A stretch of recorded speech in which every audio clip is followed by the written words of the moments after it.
अस्सलाम वालेकुम व्यूअर्स, मैं हूं समीना पाशा। उम्मीद है आप लोग खैरियत से होंगे। व्यूअर्स, कुछ अहम खबरें और अपडेट्स लेकर इस वीलॉग में आपके सामने हाजिर हैं जनाब। मेन फोकस तो यही रहेगा जो आज एक बहुत बड़े मुकदमे की समाअत हुई है सुप्रीम कोर्ट ऑफ पाकिस्तान में, जिसकी तरफ सबकी नज़रें थी, यानी कि जजेस के खतूत के मामले के ऊपर। और इस सिलसिले में कुछ ज़ैली खबरें भी शामिल हैं। एक तो समाअत का हाल भी बताएंगे और फिर आपको बताएंगे कि लाहौर हाई कोर्ट और ख़ुद सुप्रीम कोर्ट के कितने जजेस को भी खतूत मिल गए हैं। तो ये भी कहानी आपके साथ शेयर करेंगे। इसके साथ साथ साइफ़र केस भी बड़े दिलचस्प मरहले में दाखिल हो चुका है, बल्कि अब आप कह सकते हैं कि ये तकरीबन अपने इख्तितामी मरहले में दाखिल हो चुका है। इसकी समाअत के दौरान आज के अहम रिमार्क्स आपके साथ शेयर करेंगे। कप्तान के 2 खिलाड़ी अस्पताल पहुंच गए हैं, वो कौन से हैं आपके साथ शेयर करेंगे।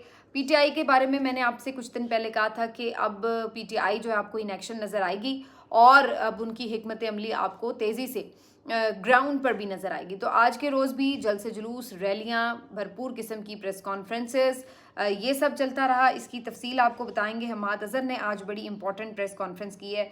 और फिर एक और केस है जनाब, एक्स का केस, यानी जो ट्विटर बंद है उसके ऊपर भी कुछ बातचीत हुई है, तो वो भी आपके साथ कुछ शेयर करेंगे।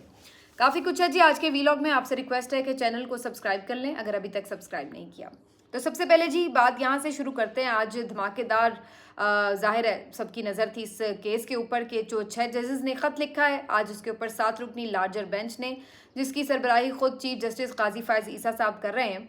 और उन्होंने जी आज समाअत करनी थी और सब इस बात पर मुंतज़िर थे इस बात के कि क्या ये समाअत लाइव टेलीकास्ट की जाएगी। तो ये भी ख्वाहिश पूरी कर दी गई और समाअत की लाइव टेलीकास्ट भी की गई।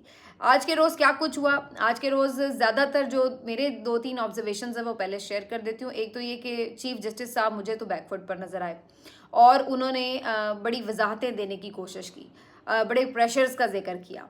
और उसके बाद जो अटॉर्नी जनरल थे उनका मौक़िफ़ बस ये लग रहा था कि वो चाहते ही नहीं है कि सुप्रीम कोर्ट इस केस की समाअत करे। वो समझते हैं कि अभी भी ये मामला जो है वो किसी कमीशन के पास जाना चाहिए, एग्जेक्टिव के पास होना चाहिए।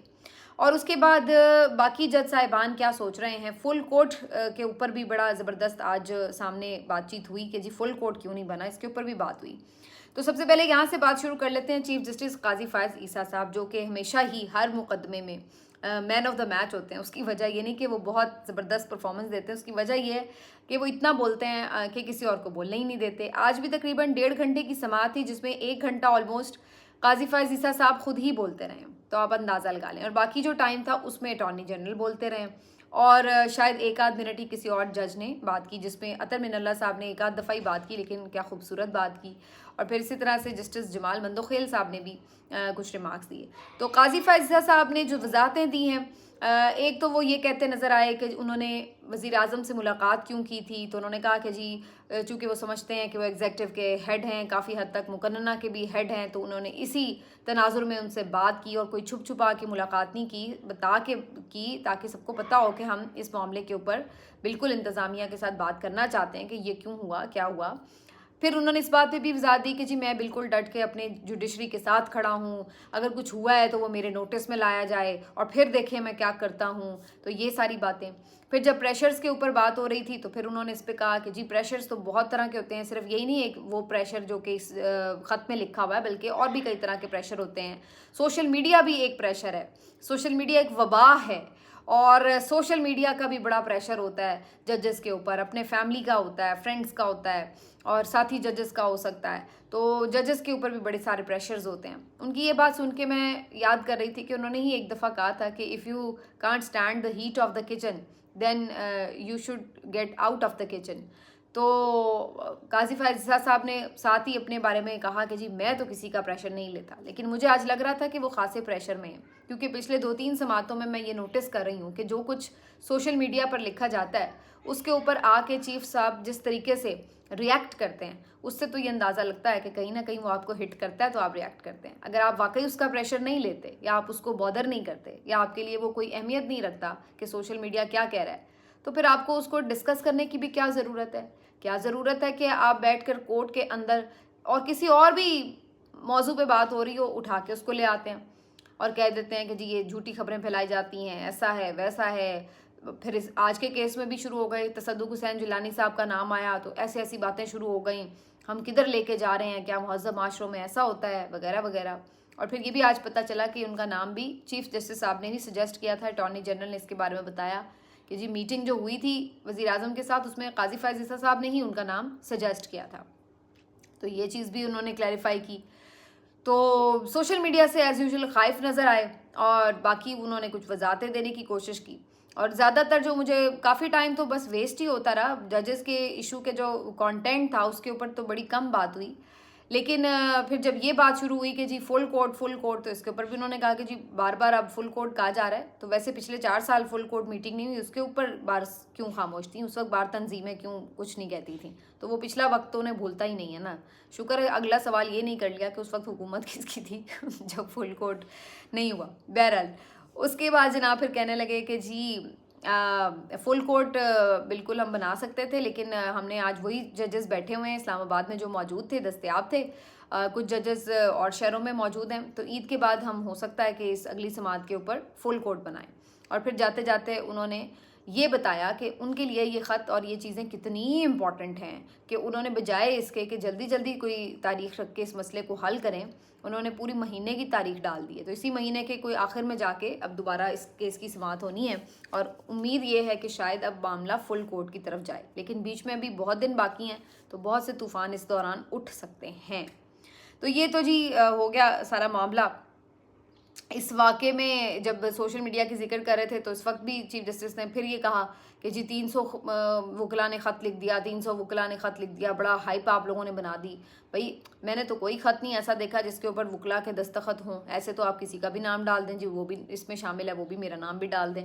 तो ओवरऑल जो ज़्यादा उनको गुस्सा था वो ये कि असल में हुआ ये है कि उनका दिल ये था कि जी कमीशन जो है वो कर लेगा तहकीकात और हमारे गले से जान छूट जाएगी।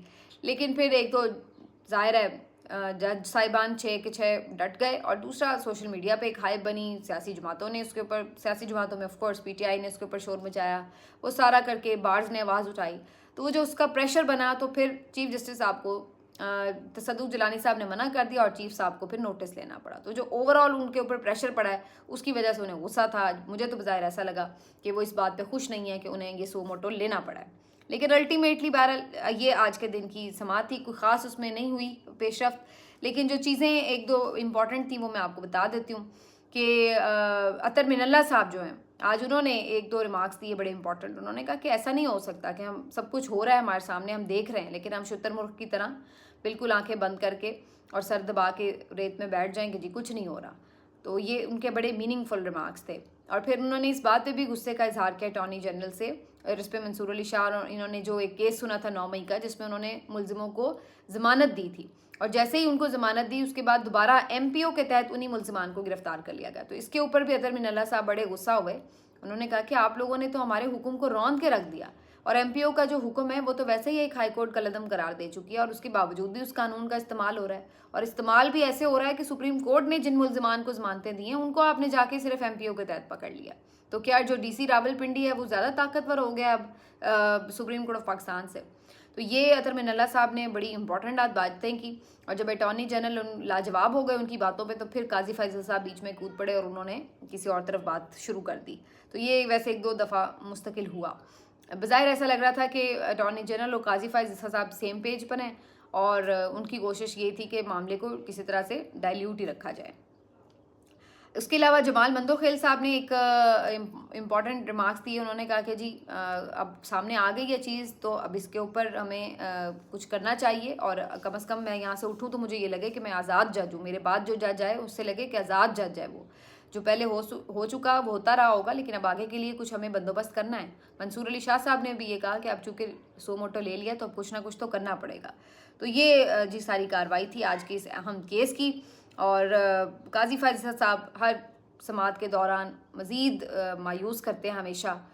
कभी उनकी तरफ से ऐसा नहीं हुआ कि ठंडी हवाई हो, कि लगे कि वाकई भाई ये बंदा आइन और क़ानून के साथ, जुडिशरी की आज़ादी के साथ या इंसानी हुकूक के साथ खड़ा है। हमेशा हर दफ़ा वो मायूस करते हैं और पहले से ज़्यादा करते हैं।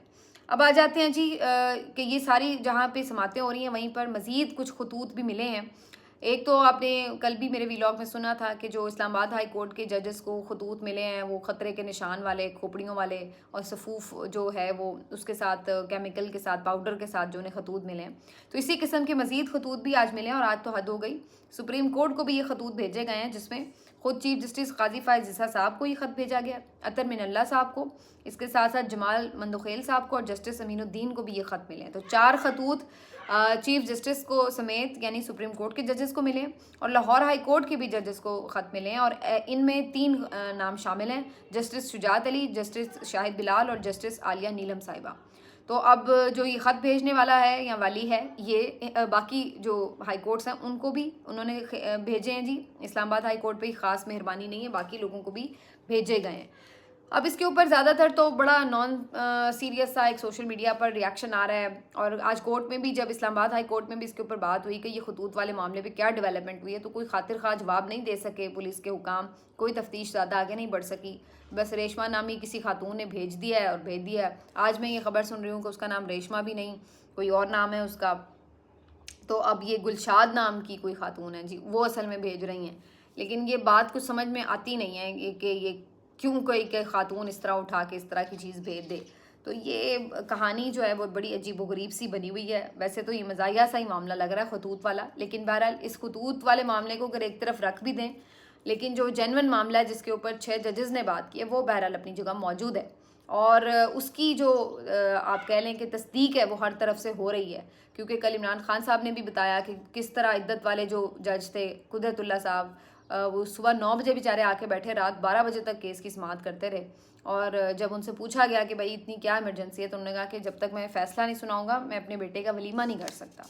इसी तरह से जज बशीर साहब बेचारे कितनी दफ़ा उनका बीपी शूट किया, उन्हें बार बार हॉस्पिटल ले जाना पड़ा था, इतने ज़्यादा वो प्रेशर में थे। तो इस तरह की तो सूरत हाल में जो है इन जज साहिबान ने फ़ैसले दिए हैं और फिर जो 6 जजेस इस्लामाबाद हाई कोर्ट के हैं वो अपनी रुदात पहले ही ख़त में बता चुके हैं। तो वो जो प्रेशर है जो खुफिया इदारों की तरफ से, एजेंसीज की तरफ से है, वो एक अलग चीज़ है। ये खतूत का जो मामला है ये मुझे कोई एवं सिर्फ तवज्जो हटाओ मुहिम का हिस्सा लगता है। अब आ जा देते हैं जी साइफ़र केस की समाअत इस्लामाबाद हाई कोर्ट में हुई।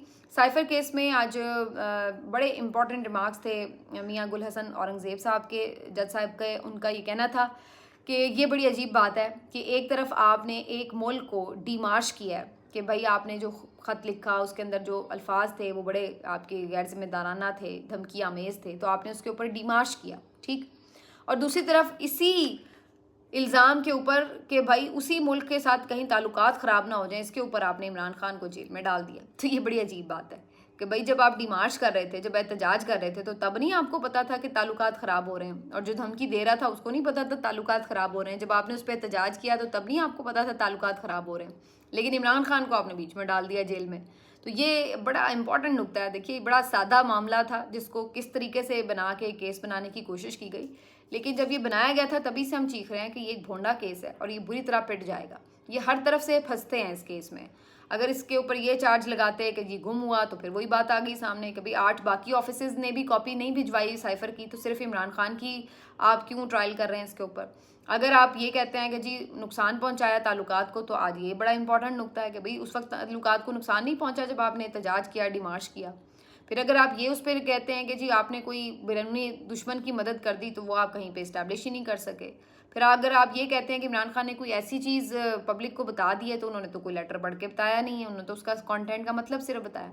और फिर जब आप ये कहते हैं कि जनाब वो इमरान खान ने उसका मैनुपुलेट किया है, तो भाई अगर उसने मैनुपुलेट किया है तो ओरिजिनल ख़त दिखा दें, पता चल जाएगा कितना मैनुपुलेट किया या नहीं। तो ओरिजिनल ख़त कहीं है ही नहीं, एग्जिस्ट ही नहीं करता पूरी समाअत के दौरान। तो ये किसी हवाले से भी केस टिकने वाला नहीं है। और इस बात के ऊपर आज खुद चीफ जस्टिस आमिर फारूक साहब ने भी कंक्लूडिंग रिमार्क्स में, आज की समाअत के कंक्लूडिंग रिमार्क्स में ये बात कही सलमान सफदर साहब को, जो कि उनके वकील हैं इमरान खान साहब के, कि आपने हाथी तो निकाल दिया है, बस तुम ही रह गई है, तो वो भी कल निकाल दीजिएगा। तो अब ये रिमार्क्स बड़े वाजे हैं कि इस केस में असल जो सारा गेम है वो तकरीबन ख़त्म हो चुकी है और इस केस में बाकी कुछ नहीं बचा। तो कल ये केस होपफुली कंक्लूड होने जा रहा है, कल तक के लिए समाअत मुलतवी की गई थी। अब आ जाते हैं, बस अब ये रह गया इसमें एक सस्पेंस के कहीं फ़ैसला महफूज ना लंबा हो जाए। वैसे इसमें कोई ऐसा फ़ैसला महफूज लंबा होने वाली बात ही नहीं है। मेरा ख्याल है कल ये अगर केस कंक्लूड होता है तो कल ही इसका फ़ैसला आना चाहिए। इसके अलावा एक्स बंदिश के हवाले से भी इस्लामाबाद हाई कोर्ट में समाअत हुई। एक्स बंदिश में भी आज पहली दफ़ा बहरहाल इकरार कर लिया गया है कि जी सिक्योरिटी एजेंसीज़ के कहने के ऊपर एक्स बंद हुआ था, क्योंकि एक्स के ऊपर कुछ ऐसा मवाद अपलोड हो रहा था जो कि सिक्योरिटी के ख़िलाफ़ था, पाकिस्तान की सलामती के ख़िलाफ़ था। एक तो ये एक तमाशा अजीब है, कुछ हो जाए दुनिया में, यानी बंदे पकड़ रहे हैं, लोगों के घर में छलांगे मार रहे हैं, चादर चारदीवारी का तकद्दुस पामाल हो रहा है, लोगों को, वर्करों को इन्होंने महीनों से जेलों में रखा हुआ है, MPO के तहत पकड़ते हैं, उसके बाद एक्स बंद कर देते हैं, सब कुछ लूट मार मचाई हुई है, तूफान ने बदतमीज़ी उठाया हुआ है और उसकी वजह सिर्फ एक बताई हुई है कि जी ये मुल्क की सलाम, हर चीज़ में मुल्क की सलामती दाव पे लगी हुई है। सिर्फ जो ये आइन बार बार टूट रहा है उससे कोई मुल्क की सलामती दाव पे नहीं लग रही। जो मईशत का हाल आपने बिगाड़ के रख दिया उससे मुल्क की सलामती कोई दाव पे नहीं लग रही। जो दहशतगर्दी हो रही है उससे मुल्क की सलामती कोई दाव पे नहीं लग रही। जो आपके हमसाया ममालिक के साथ ताल्लुकात हैं उसकी वजह से मुल्क की सलामती कोई दाव पर नहीं लग रही। मुल्क की सलामती दाव पे किस बात पे लग रही है कि एक्स पे किसी ने ट्वीट कर दी है। मुल्क की सलामती किस बात पे लग रही है कि PTI का कोई रहनुमा अगर जेल से बाहर आ जाएगा तो मुल्क की सलामती पे को ख़तरा हो जाएगा लाहक। मुल्क की सलामती किस बात पे दाव पर लग रही है अगर किसी ने कोई आके प्रेस कॉन्फ्रेंस कर दी है। तो ये तमाशा जो है ना बहुत आप लोगों ने चला लिया है, बस कर दें आप, मतलब बोर हो गए हम इस तमाशे से। अब कुछ अगर करना ही है आपने तो कुछ नया करें कम अज़ कम। तो ये एक्स वाली जो कहानी है उसके ऊपर चीफ जस्टिस साहब ने भी अपनी बेबसी का खुद मजाक उड़ाया इस्लामाबाद हाई कोर्ट को। उन्होंने कहा जी बाकी भी अदालतों में केस चल रहा है, देखते हैं कौन पहले एक्स को खुलवाता है। तो ये सूरत हाल है एक्स केस के हवाले से, यानी ट्विटर जो बंद है मुसलसल। इमरान खान साहब के दो साथी उमर सरफराज चीमा साहब और परवेज़ इलाही साहब अस्पताल मुंतकिल हो गए। सरफराज चीमा साहब के हवाले से काफ़ी ज़्यादा बार बार ये डिस्कस किया जा रहा था कि वो बीमार हैं। 4 महीने पहले उन्होंने दरख्वास्त दी थी कि उनका चेकअप करवाया जाए, लेकिन उनका चेकअप नहीं करवाया जा रहा था, मुसलसल उनकी तबीयत बिगड़ रही थी और अब अल्टीमेटली आज उनको अस्पताल मुंतकिल कर दिया गया है।